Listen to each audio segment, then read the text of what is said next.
एसवाईजीएंस skilled youth Gurukul के इस informative video में हम गोविंद गुरु ट्राइबल यूनिवर्सिटी बांसवाड़ा के में जो एडमिशन्स है उसके बारे में डिटेल में डिस्कशन करने वाले हैं। ये एडमिशन्स जो है वो सेल्फ फाइनेंस कोर्सेज हैं जो कि फुल टाइम है, और एडमिशन नोटिफिकेशन जो है वो सेशन 2026-27 का रहने वाला है। बेसिकली ये जो एडमिशन्स हैं वो पीजी यूजी डिप्लोमा प्रोग्राम्स के लिए रहने वाले हैं। तो यहाँ पर जो कोर्सेस हैं उनके बारे में बात करेंगे, उनकी एलिजिबिलिटी के बारे में बात करेंगे, कोर्स के ड्यूरेशन के बारे में बात करेंगे, नंबर ऑफ़ सीट्स के बारे में बात करेंगे और फीस के बारे में बात करेंगे। तो सबसे पहले जो कोर्स है वो मास्टर ऑफ बिजनेस एडमिनिस्ट्रेशन है। Eligibility graduate in any discipline, आपका किसी भी सब्जेक्ट के अंदर ग्रेजुएशन होना ज़रूरी है। 4 सेमेस्टर यानी 2 साल का ये कोर्स रहने वाला है। 60 सीट है और 10,000 रुपये पर सेमेस्टर इसकी फ़ीस है।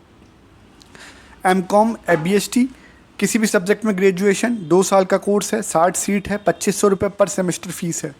एमकॉम बिजनेस एडमिनिस्ट्रेशन किसी भी सब्जेक्ट में ग्रेजुएशन 2 साल का कोर्स है, 60 सीट है, 2500 रुपये पर सेमेस्टर फीस।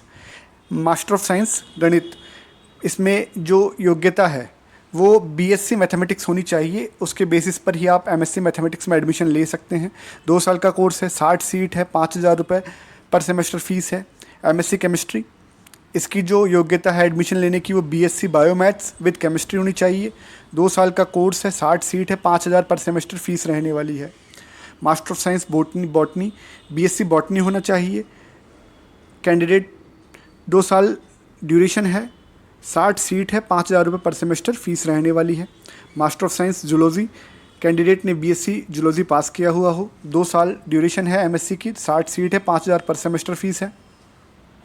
5000 पर सेमेस्टर फीस का मतलब होता है अगर इसमें 4 सेमेस्टर हैं तो 20,000 रुपये और 2 सेमेस्टर हैं तो 10,000 रुपये। तो जहाँ तक मुझे आइडिया है 2 साल के कोर्स में 4 सेमेस्टर होते हैं तो 20,000 रुपये फ़ीस होने वाली है। Master of science physics BSc with maths and physics होनी चाहिए। 2 साल का कोर्स है, 60 सीट है, 5000 रुपये पर सेमेस्टर फीस रहने वाली है। Master of law LLM LLB जो है बैचलर ऑफ लॉ की डिग्री होनी चाहिए। जनरल के लिए 55%, ओबीसी ईडब्ल्यूएस एसटी एससी के लिए 50% होनी चाहिए। उसके बाद एलएलएम में एडमिशन ले सकते हैं। 2 साल का कोर्स है, 60 सीट है और 10,000 रुपये इसकी फ़ीस है एनुअल वार्षिक। Master of arts Hindi graduate in any discipline किसी भी सब्जेक्ट में ग्रेजुएशन 2 साल का कोर्स है, 60 सीट है, 2500 रुपये पर semester. Master of arts Sanskrit किसी भी सब्जेक्ट में ग्रेजुएशन 2 साल का कोर्स है, 60 सीट है, 2500 रुपये पर semester. Master of arts English किसी भी सब्जेक्ट में ग्रेजुएशन 2 साल का कोर्स है, 60 सीट, 25 रुपये पर semester fees. Master of arts geography भूगोल किसी भी सब्जेक्ट में ग्रेजुएशन 2 साल का कोर्स है, 60 सीट है, 2500 रुपये पर semester fees. Master of arts history किसी भी सब्जेक्ट में ग्रेजुएशन 2 साल का कोर्स है, 60 सीट है, 2500 रुपये पर सेमेस्टर फीस है। Master of arts political science graduation in any discipline 2 साल का कोर्स है, 60 सीट है, 2500 रुपये पर semester. Master of arts sociology graduation किसी भी सब्जेक्ट में पास कैंडिडेट इसमें एडमिशन ले सकता है। 2 साल का कोर्स है, 60 सीट है, 2500 रुपये पर semester fees. Master of arts in tribal study किसी भी सब्जेक्ट में ग्रेजुएशन 2 साल का कोर्स है, 60 सीट है, 5000 रुपये पर semester fees. Master of arts music किसी भी सब्जेक्ट में ग्रेजुएशन 2 साल का कोर्स है, 40 पोस्ट है, 40 सीट्स है और 5000 रुपये पर सेमेस्टर फीस। उसके बाद 20 नंबर पे PG diploma in DLL diploma in labour law labour welfare and personal management LLB किया हुआ कैंडिडेट इसमें एडमिशन ले सकता है, या फिर किसी भी कैंडिडेट ने पीजी ग्रेजुएशन कर रखी है, पोस्ट ग्रेजुएशन कर रखी है, वो इसमें एडमिशन ले सकता है। और 1 साल का कोर्स है, 40 सीट है, 8000 रुपये फीस है प्लस लोकल फंड फीस इसमें लगने वाली है। Post graduate diploma in computer applications किसी भी सब्जेक्ट में ग्रेजुएशन होना चाहिए, 1 साल का है, 60 सीट है, 15,000 रुपये एनुअल फीस है। LLB bachelor of law graduate होना चाहिए कैंडिडेट 45% के साथ जनरल कैटेगरी में, अगर ओबीसी है तो 42% ग्रेजुएशन में, और एसटी एससी कैंडिडेट है तो 40% होना चाहिए ग्रेजुएशन में, वो इसमें एडमिशन ले सकते हैं। 3 साल का कोर्स है, 120 सीट है, 10,560 रुपये एनुअल फ़ी रहने वाली है।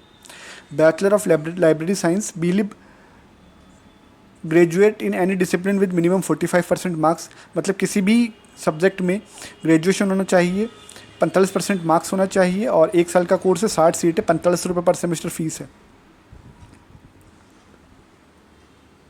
मेरे हिसाब से बीलिप की जो डिटेल दी हुई है एलिजिबिलिटी की, ये शायद चेंज हो सकती है, मुझे गलत लग रही है, और इसके बाद एमलिप की बात करें तो किसी भी सब्जेक्ट के अंदर ग्रेजुएट होना चाहिए, 45% मिनिमम मार्क्स, 2 साल का कोर्स है, 60 सीट है, 45 रुपये पर सेमेस्टर की फ़ीस है।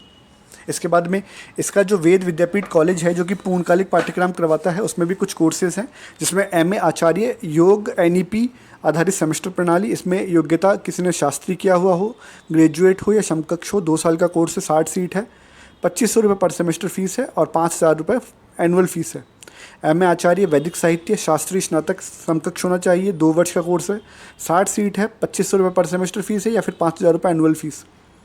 एमए आचार्य ज्योतिर्विज्ञान शास्त्री या फिर स्नातक या फिर समकक्ष पास किया हुआ हो, 2 साल का कोर्स है, 60 सीट है, 2500 रुपये एनुअल, 5000 रुपये एनुअल फीस या 2500 रुपये पर सेमेस्टर फीस। उसके बाद में पीजी डिप्लोमा इन योग रहने वाला है, किसी भी सब्जेक्ट में ग्रेजुएशन किया हुआ हो, 1 साल का है, 40 सीट है, 10,000 रुपये वार्षिक फ़ीस रहने वाली है। इम्पोर्टेंट डेट की बात करें तो इसमें 16/5/2026 जो है ऑनलाइन एडमिशन स्टार्ट होने की डेट है और ऑनलाइन एडमिशन क्लोज होने की डेट इसमें 25/6/2026 रहने वाली है। अगर वीडियो 25/6/2026 के बाद में आप देख रहे हैं तो एक बार ज़रूर इसकी वेबसाइट चेक कर लीजिएगा, हो सकता है इसमें एडमिशन की डेट बढ़ जाए। प्रवेश आवेदन प्रक्रिया की बात करें सत्र 2026-27 के लिए, तो सबसे पहले कैंडिडेट को अपने नज़दीकी ई मित्र की सहायता से या फिर CSC की सहायता से है या स्वयं से ggtu.ac.in पर जो फॉर्म लिंक http दिया हुआ है उसको ओपन कर लेना है। उसके बाद में ऑनलाइन फॉर्म भरना है। ऑनलाइन फॉर्म भरने के बाद 100 रुपये का ऑनलाइन पेमेंट करना है। और जो कैंडिडेट एग्ज़ाम दे चुके हैं और जिनका एग्ज़ाम का रिज़ल्ट अभी तक नहीं आया है वो अपने फॉर्म के अंदर अवेटिंग लिखेंगे, तो अवेटिंग के बेसिस के ऊपर भी वो इसमें फॉर्म भर सकते हैं जिनका रिज़ल्ट अभी डिक्लेयर नहीं हुआ है। एलिजिबिलिटी एग्ज़ाम का विद्यार्थी का परिणाम जारी हो जाएगा, उस समय विद्यार्थी विश्वविद्यालय के अकादमिक विभाग में स्वयं उपस्थित होकर अपनी मार्कशीट की फ़ोटो कॉपी जमा करवाएंगे, ओरिजिनल दिखाएंगे और एडमिशन हो सकता है उनको दे दिया जाए। ऑनलाइन आवेदन पत्र में किसी भी प्रकार की त्रुटि, कमी या मिथ्या जानकारी देने पर प्रवेश आवेदन स्वतः निरस्त मान लिया जाएगा और जो 100 रुपये है रजिस्ट्रेशन फीस है वापस नहीं मिलेगी। तो इस प्रकार से आप GGTU बांसवाड़ा में एडमिशन ले सकते हैं। ये प्रोसेस था, फीस थी, समय अवधि थी और उसकी डिटेल्स थी। इस वीडियो में यही कंटेंट था जो आप सभी SYGNS व्यूअर्स के साथ शेयर किया गया है। वीडियो देखने के लिए धन्यवाद। मिलते हैं स्किल यूथ गुरुकुल के नेक्स्ट किसी इन्फॉर्मेटिव वीडियो में। आप सभी SYGNS व्यूअर्स को शुभकामनाएं।